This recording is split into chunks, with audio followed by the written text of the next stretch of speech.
Okay, so we said earlier, and we're just looking at now, when we have matrix powers, so that means we will see, say, matrix to the power of 3. And what that means is you've multiplied matrix A out 3 times. So what the most important thing is it has to be a square matrix. And your answer is always going to be the order that you started with, okay? So say if this was a 4 by 4, they would have all been a 4 by 4, okay?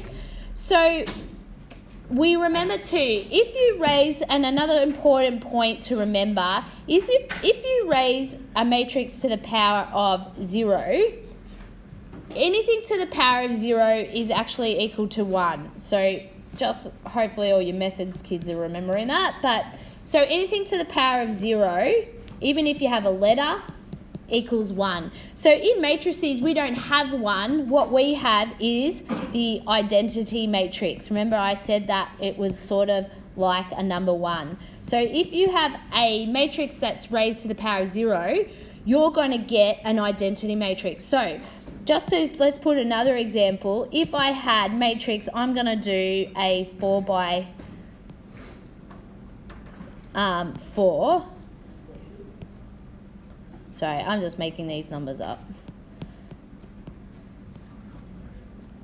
Okay, so that's a 4 by 4, so it could be raised to a power. So if I raise that to the power of 0, what it's going to get is you're going to get an identity matrix that's a 4 by 4, and that means it has 1s on the leading diagonal. Okay, does that make sense? So you've got to match it up. So this first one over here, we would have said A must have been a 2 by 2. Yeah, that's why it was 0.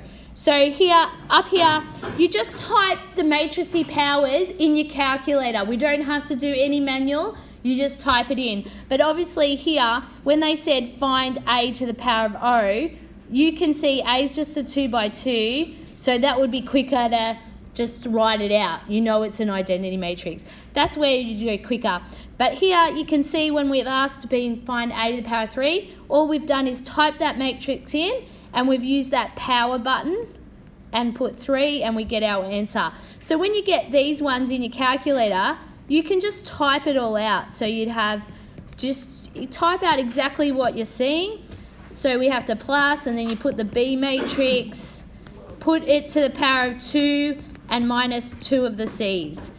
And you just type that out in your calc, and then you'll get your answer, okay? I'm not going to go on. You can practice that and do them. So obviously, if you multiply any square matrix with the identity matrix, we've already talked about this, you would get the same matrix. Because remember, identity is like a number 1, okay? So even if, and you could have like this, if I had matrix B, I'm making another one up, and I multiplied it, so say I called that B, even if I post multiply it by, this is the identity matrix, I'm going to get B. 1, 2, 5, 8, okay? So what it can help is if you know that fact, it helps you save time. Like on an exam, you're not typing something in silly where you know that's just quick. All right.